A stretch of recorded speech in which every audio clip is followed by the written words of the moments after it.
ममिंग लेरबा South Indian actor Allu Arjun की मचानुपी अल्लू अरहा असी ख्वाइदगी नहा ओइबा चेस ट्रेनर ओइना नोबल बुक ऑफ वर्ल्ड रिकॉर्ड्सना सब खंख्रे। मध्य प्रदेश डिप्यूटी कलेक्टर ओइना थबक पूरीबी प्रियाल यादव असी मतम अमदा क्लास 11 फेल ओइखी। केरला की पदिनजतुमुरीदगी अब्दुल मालिक कौबा मैथमेटिक्स टीचर अमना चाही कुन हेना नुमित खुदिंगी कदलुंदी तुरेलदा इरोइदुना लांथोकलबा मतुंगदा महाकी स्कूल यौखी। सेक्पी अमना पुंग अमदा मॉस्किटोस 1200 ताथोकपा ngami। पुणे बेस्ड गायनिकोलॉजिस्ट अमदी मेडिकेयर हॉस्पिटल की फाउंडर डॉक्टर गणेश राटना 2012 तगी फ्री द बेबी गर्ल सिंह डिलीवर तौरली। फैक्ट नंबर 1 ममिंग लेरबा South Indian actor Allu Arjun की मचानुपी अल्लू अरहा असी ख्वाइदगी नहा ओइबा चेस ट्रेनर ओइना नोबल बुक ऑफ वर्ल्ड रिकॉर्ड्सना सब खंख्रे। चाही 5 तंगाइबी नुपी मचा असिना 30 चेस पजल्स सॉल्व तौखी अमदी महाकी मखादा 50 स्टूडेंट्स ट्रेनिंग तौरी। महाकी मपा अल्लू अर्जुन अमदी ममा स्नेहा रेड्डी मपुबो अल्लू अराबिन मखोई पुन्ना अचीवमेंट असिबु सेलिब्रेट तौखी। मसिगिसु मथक्ता अरहाना 2023 दा रिलीज तौखिबा फिल्म शकुंतलमदा महाकी एक्टिंग उतखी। फैक्ट नंबर 2 इंडियन आर्मी दा राइफलमैन ओइरंबा आशीष कुमार ना ऑपरेशन अमा चटपदा सीख्रबा मतुंगदा इकुई कुइदना महाकी मचनुपी आराधना असी लुहोंखी। लुहोंबा नुमित्ता आशीष कुमार की रेजिमेंट दगी लानमी 13 फैमिली ओइना लाखी। मखोइना आराधनाबु स्टेजता पुथोरखी। मखोइना आराधनाबु मबुंग सकना कन्यादान पीखी। मसिगिसु मथक्ता मखोइना आराधनागिदमक ₹5 लाख फिक्स डिपॉजिट तौबीखी। लुहोंबगी थौरम असी सरमर डिस्ट्रिक्ट की बर्लीदा पांथोखिबनी। लुहोंबा अदु सरुक याखिबा मिपुम खुदिंगमक इमोशनल ओइखी। इंडियन आर्मी की फजख्रबा थौंग असिबु मिपुम खुदिंगमकना थागनखी। फैक्ट नंबर 3 हौजिक मध्य प्रदेश डिप्यूटी कलेक्टर ओइना थबक पूरीबी प्रियाल यादव असी मतम अमदा क्लास 11 फेल ओइखी। अदुबु निंगहन्नबा लेतना कन्ना होटनबदगी Madhya Pradesh public service commission exam 3 times थारबा मतुंगदा 2021 दा रैंक 14 दा पास तौखी। महाक मध्य प्रदेश की हरदा डिस्ट्रिक्ट लैबा हम्बल फार्मिंग फैमिली अमदगी हौरखिबनी। महाकी मपा लौमी अमनी अदुगा महाकी ममाना होम मेकर अमनी। प्रियाल अंगांग ओइरिङैदगी हौना अफबा छात्र अमा ओइना हौरखी। महाक क्लास 10 दसु टॉपर अमा ओइखी।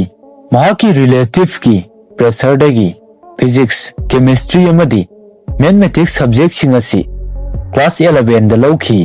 अदुबु सब्जेक्ट सिंग असी हैनदबना मरम ओइरगा फिजिक्स दा फेल ओइखी। फैक्ट नंबर 4 भक्ति यादव हाइबा मियोय असी इंदौर इंडिया दगी इहान हाना MBBS पास तौखिबा नुपी डॉक्टर अमनी। महाक गायनिकोलॉजिस्ट अमनी। 1948 तगी हौना पेशेंट सिंगदा फ्री ट्रीटमेंट महाकना चथखी। महाकी कथोकपगी थबक सिंग असिबु इकाई खुमनबा उत्पा ओइना इंडियन गवर्नमेंट ना मंगोंदा पद्मश्री अवार्ड पीखी। महाक असी 3 अप्रैल 1926 दा मध्य प्रदेश की महिदपुर दा पोखी। अदुगा मध्य प्रदेश की इंदौर दा मसागी चाही 93 सुबदा 14 अगस्त 2017 दा सीखी। महाक मियामना डॉक्टर दीदी हाइना सुखंगनै। फैक्ट नंबर 5 केरला की पदिनजतुमुरीदगी अब्दुल मालिक कौबा मैथमेटिक्स टीचर अमना चाही 10 हेना नुमित खुदिंगी कदलुंदी तुरेल इरोइदुना लांथोकलबा मतुंगदा महाकी स्कूल यौखी अदुगा सात्रसिंगबु लाइक तंबीखी। महाक स्कूल मतम चाना यौबत नतना नोंगमतसु सुटी लौखिदे। 1994 दगी हौना अब्दुल मालिकना कदलुंदी तुरेल लांथोक्तुना महाकी स्कूल मलपुरमदा लैबा मुस्लिम लोअर प्राइमरी स्कूल दा मतम चाना यौखी। अयुक खुदिंगी महांगना लाइरिक लंच अमदी होंदोंगनबा फिरोल प्लास्टिक बैग अमदा अपचिल्लगा टायर ट्यूब अमदा पुनसिल्ली। मसीगी मतुंगदा इरोइदुना स्कूल चटली। महांगना इरोइबदा चंगिबा मतम असी चौरागना 30 मिनट्स नि। छात्र सिंगना महाकपु नुंगसीना ट्यूब मास्टर हाइनसु कौई। फैक्ट नंबर 6 सेक्पी अमना पुंग अमदा 1200 मॉस्किटोस चाथोकपा ngami। मसिदसु नतना मखोइना नुमिदांग खुदेंगी मखोइगी बॉडी वेट का मानना अपिकपा इंसेक्टसिंग यामना तोइना चाइ। असुमना मखोइना मॉस्किटो पॉपुलेशन मैनेज तौबदा मतेंग पांगी। नर्सिंग मदर बेड अमना नुमिदांग अमदा 4500 इंसेक्ट्स फाउबा चाबा ngami। स्टैटिस्टिक्स की डाटा ना उल्ली मदुदी सेक्पी अमना मिनिट अमदा 10 मॉस्किटोस हेना कंज्यूम तौबा ngami। मरम असिदगी मखोइबु यामना एक्सलेंट ओइबा नेचुरल पेस्ट कंट्रोलर अमनी हाइना लौनै। Fact number 7 Pune based gynaecologist अमदी मेडिकेयर हॉस्पिटल की फाउंडर डॉक्टर गणेश राटना 2012 तगी फ्री दा बेबी गर्ल सिंग डिलीवर तौरकली। अंगांग नुपी मचा ओइना पोगलबदी महांगना डिलीवरी फी लौते। अंगांग नुपी मचा अमा पोकपा मतमदा डॉक्टर राट की हॉस्पिटल असिना अथुम महाव येंथोक्तुना अमदी केक कक्तुना सेलिब्रेट तौई। इनिशिएटिव असिबु मुलगी बच्चा अभियान हाइबदी save the girl child campaign हाइना खंगनै। इंडिया पुंबगी ओइना डॉक्टर 6000 हेना मूवमेंट असी जॉइन तौनबा थौरांग तौख्रे। सोसाइटी असिना नुपी पोकपदा सेलिब्रेट तौबा हौद्रिबा फाउबा इनिशिएटिव असी चथखिगनी हाइना महांगना वासखी। फैक्ट नंबर 8 चही 68 सुरबी retire Pune professor doctor Hema Sen Pune दलैबा बुधवार पेट इलेक्ट्रिसिटी याउदना अपिकपा युम अमदा महाकी पुंसी लेलगली। चिंजाक लैनबा युम अमदी सेनबा फी मखोइसिंग असी अखोई मियोइबगी बेसिक नीड्सनी। मतम अमददी इलेक्ट्रिसिटी लेरमदे मसी कोना लाकपनी। अइना मसी याउदना मैनेज तौबा ngami असुमना महांगना फोंदोखी।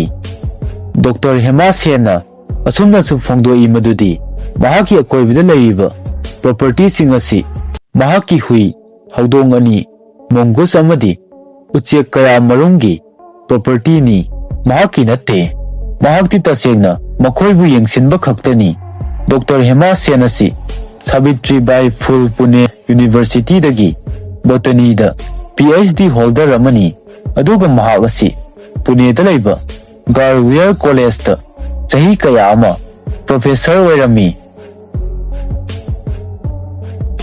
फैक्ट नंबर 9 श्रीलंका दा बुद्धगी स्टैचू ममांगदा तुंगोनसिल्लगा सेल्फी लौबा असी इलीगल ओइ। सेल्फी लौरिबा मियोय अदु फाबा अमदी डिपोर्टेशन तौबा याई। मसिना बुद्ध लाइनिंगदा यामना थीना डिसरेस्पेक्ट तौबा ओइना उहल्ली। थौंग असी चथरंबा टूरिस्टसिंग फाबा डिटेन तौबा अमदी जेलदा थाजिनखिबा फाउबा यावी। बुद्ध स्टैचू की फोटोग्राफ जनरल ओइना लौबदी अथिंगबा लैते अदुबु स्टैचू असिगी ममांगदा तुंगोनसिनबा खक्ता नतना स्टैचू दा काखतपा मसिदा फमजिनबा मखोइसिंग असिदी इलीगल ओइ। 2012 ता फ्रेंच टूरिस्ट कया अमा असिगुंबा इलीगल ओइबा थबक तौबदगी जेलदा थमखी।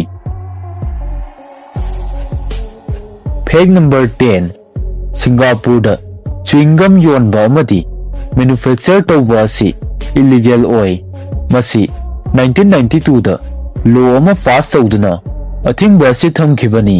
लॉ असी ꯚꯥꯏꯑꯣꯂꯦꯠ ꯇꯧꯕ ꯃꯤꯑꯣꯏꯁꯤꯡ ꯑꯗꯨ ꯁꯤꯡꯒꯥꯄꯨꯔ ꯗꯣꯂꯔ 1 ꯂꯥꯈ ꯊꯤꯍꯜꯂꯤ ꯅꯠꯇ꯭ꯔꯒ ꯖꯦꯜꯗ ꯊꯝꯃꯤ꯫ 2004ꯗꯒꯤ ꯃꯦꯗꯤꯀꯦꯜ ꯄꯔꯄꯣꯁꯀꯤꯗꯃꯛ ꯊꯦꯔꯥꯄ꯭ꯌꯨꯇꯤꯛ, ꯗꯦꯟꯇꯦꯜ ꯅꯠꯇ꯭ꯔꯒ ꯅꯤꯀꯣꯇꯥꯏꯟ ꯒꯝꯗꯃꯛ ꯑꯦꯂꯥꯎ ꯇꯧꯏ꯫ ꯑꯊꯤꯡꯕ ꯑꯁꯤ ꯊꯝꯂꯤꯕ ꯑꯁꯤ ꯁꯤꯡꯒꯥꯄꯨꯔꯒꯤ ꯁ꯭ꯇ꯭ꯔꯤꯛ ꯀ꯭ꯂꯤꯟꯂꯤꯅꯦꯁ ꯄꯣꯂꯤꯁꯤꯒꯤ ꯁꯔꯨꯛ ꯑꯃ ꯑꯣꯏꯅꯅꯤ꯫ ꯑꯁꯨꯝ ꯇꯧꯕ ꯑꯁꯤꯅ ꯄꯕ꯭ꯂꯤꯛ ꯇ꯭ꯔꯥꯟꯁꯄꯣꯔꯠ ꯑꯃꯗꯤ ꯃꯐꯝ ꯀꯌꯥꯗ ꯂꯨ ꯅꯥꯟꯅ ꯊꯝꯕꯗ ꯃꯇꯦꯡ ꯄꯥꯡꯏ꯫ ꯐꯦꯛ ꯅꯝꯕꯔ 11 ꯇꯥꯏꯒꯔꯒꯤ ꯃꯔꯩ ꯑꯁꯤ ꯌꯥꯝꯅ ꯄꯥꯋꯔꯐꯨꯜ ꯑꯣꯏꯕ ꯕꯦꯛꯋꯥꯔꯗ ꯂꯣꯝꯗ ꯑꯣꯟꯁꯤꯟꯕ ꯄꯥꯄꯤꯂꯤ ꯍꯥꯏꯅ ꯀꯧꯕ ꯑꯊꯧꯕ ꯇꯤꯡꯈꯪꯁꯤꯡ ꯄꯥꯜꯂꯤ꯫ ꯔꯒ ꯑꯣꯏꯕ ꯄꯥꯄꯤꯂꯤꯁꯤꯡ ꯑꯁꯤꯅ ꯍꯤꯌꯔ ꯕ꯭ꯔꯁ ꯑꯃꯒꯤ ꯃꯊꯧ ꯇꯧꯗꯨꯅ ꯑꯃꯣꯠꯄ ꯑꯃꯗꯤ ꯄꯦꯔꯥꯁꯥꯏꯠꯁꯤꯡ ꯂꯧꯊꯣꯛꯏ꯫ ꯃꯁꯤꯒꯤꯁꯨ ꯃꯊꯛꯇ ꯃꯈꯣꯏꯅ ꯆꯥꯒꯗꯧꯔꯤꯕ ꯄ꯭ꯔꯦ ꯑꯗꯨ ꯌꯥꯝꯅ ꯂꯥꯏꯅ ꯃꯈꯣꯏꯒꯤ ꯐ꯭ꯂꯦꯁꯁꯤꯡ ꯑꯗꯨ ꯁ꯭ꯀꯤꯟ ꯑꯃꯗꯤ ꯕꯣꯟꯗꯒꯤ ꯇꯣꯈꯥꯏ ꯇꯥꯍꯜꯂꯤ꯫ ꯇꯥꯏꯒꯔ ꯑꯃꯅ ꯃꯔꯩꯅ ꯂꯦꯛꯄꯗ ꯋꯥꯜꯒꯤ ꯄꯦꯟꯇꯤꯡ ꯐꯥꯎꯕ ꯀꯣꯛꯍꯟꯕ ꯉꯝꯃꯤ ꯑꯃꯗꯤ ꯃꯤꯑꯣꯏꯕꯒꯤ ꯁ꯭ꯀꯤꯟꯁꯨ ꯈꯣꯛꯇꯣꯛꯄ ꯉꯝꯃꯤ꯫